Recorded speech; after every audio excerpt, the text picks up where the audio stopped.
Christian Parenting. Hey Mama, I'm Pamela Hinkleman, and you're listening to the Midlife Mama Podcast, the show for Christian moms who want to let go with grace and actually enjoy their empty nest. I'm a certified empty nest coach, speaker, and mom of 5 grown kids. I know the challenges this season brings, from letting go to setting healthy boundaries to rediscovering your purpose and reconnecting with your husband. Each week, I'll be your guide, offering heartfelt conversations, faith-filled encouragement, and practical strategies to help you thrive in this next chapter. My husband and I are loving the empty nest years, and I have strong, growing relationships with my adult kids, and I want the same for you. Don't miss the end of each episode. I'll share a quick coaching tip you can apply right away to improve your relationship with your kids or your spouse. One favor before we dive in. If you find this episode helpful, would you leave a rating and review? It helps other moms discover the show. There's a link in the show notes with instructions.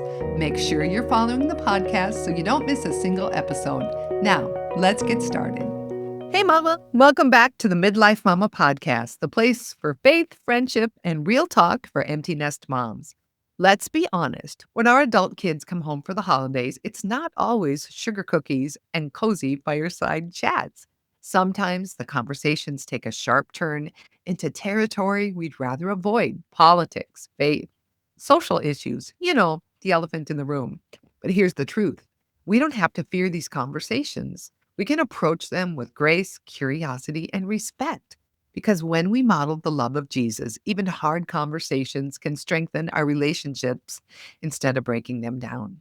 Today, we're talking about how to handle tense topics with your grown kids in a way that builds trust and keeps peace in your home.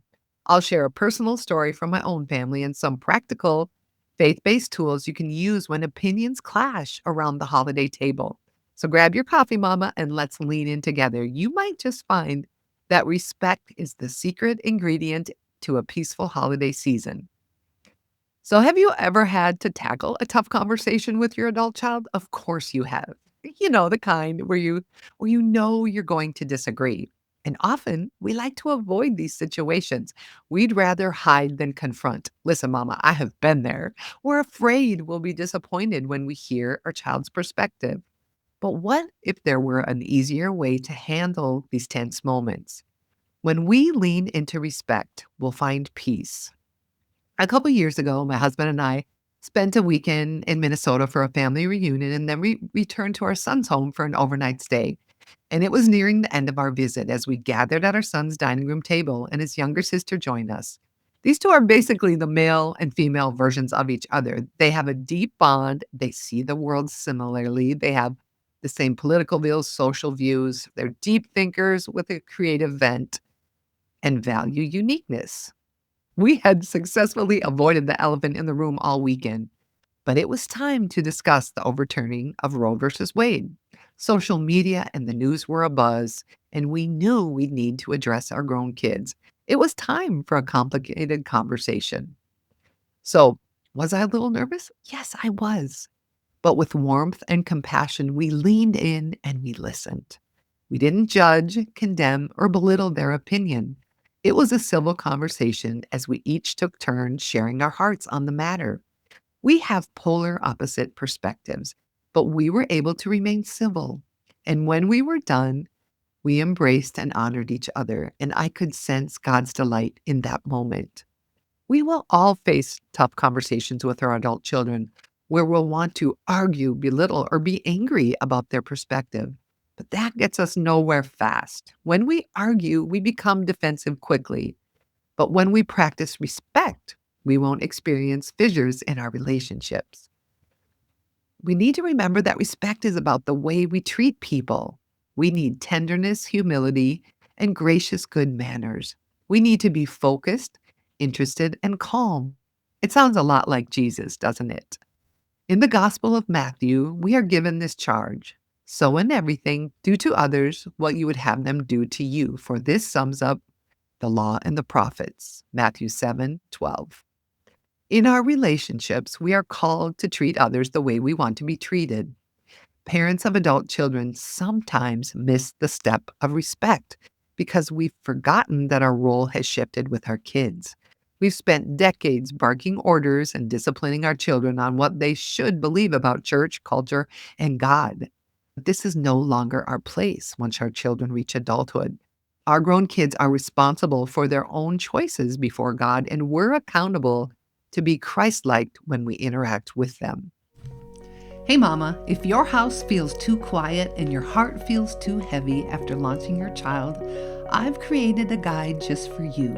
It's called Journaling Through Transitional Grief, a gentle, faith-filled resource to help you process the deep emotions of letting go.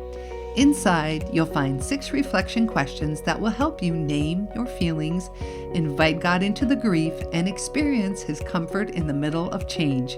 Remember, transitional grief is only a season, and God is leading you toward peace, purpose, and joy.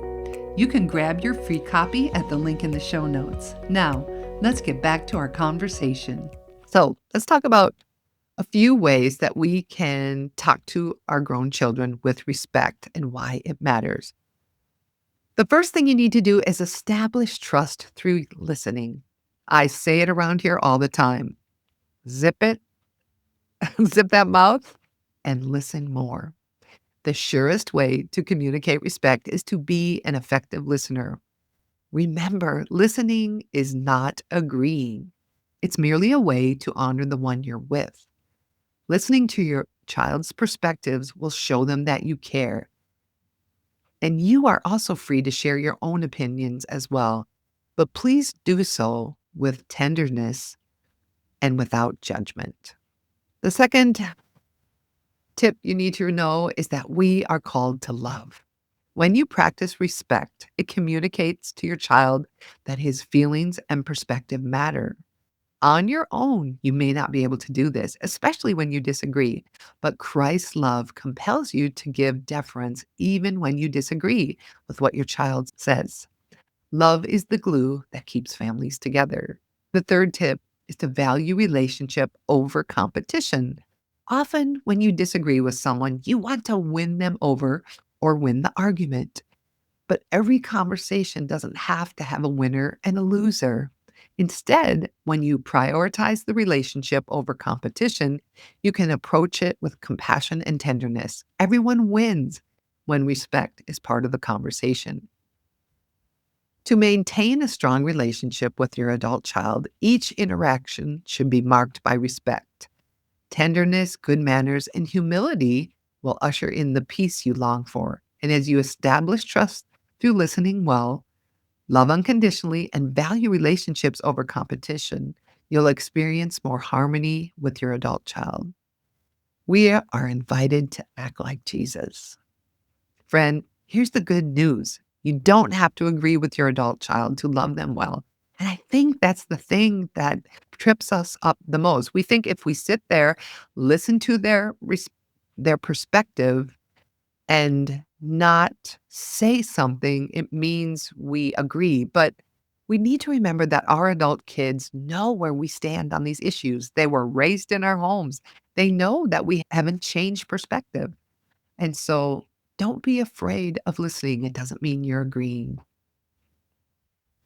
Respect doesn't mean that you compromise your convictions. It means that you choose tenderness, humility, and good manners over tension and control. As you gather this holiday season, remember that your role has shifted.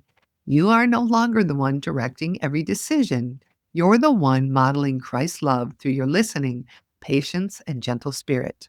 When you listen without judgment, when you choose love over being right, and when you value the relationship more than the outcome, you're showing your children what Jesus looks like in real life. So before you head into the next tough conversation, whisper a simple prayer. Lord, help me to listen like you. Help me to love like you. Because when you do, peace will fill your heart and your home. Until next time, grace and peace, Mama. You've got this, and God's got you. Thanks for spending time with me on the Midlife Mama podcast. I hope you leave each episode feeling a little more encouraged, equipped, and seen, because that's what this space is all about. Through the stories, insights, and conversations we share here, I'm coaching you through the ups and downs of the empty nest, helping you rediscover purpose, deepen faith, and enjoy this new season of life.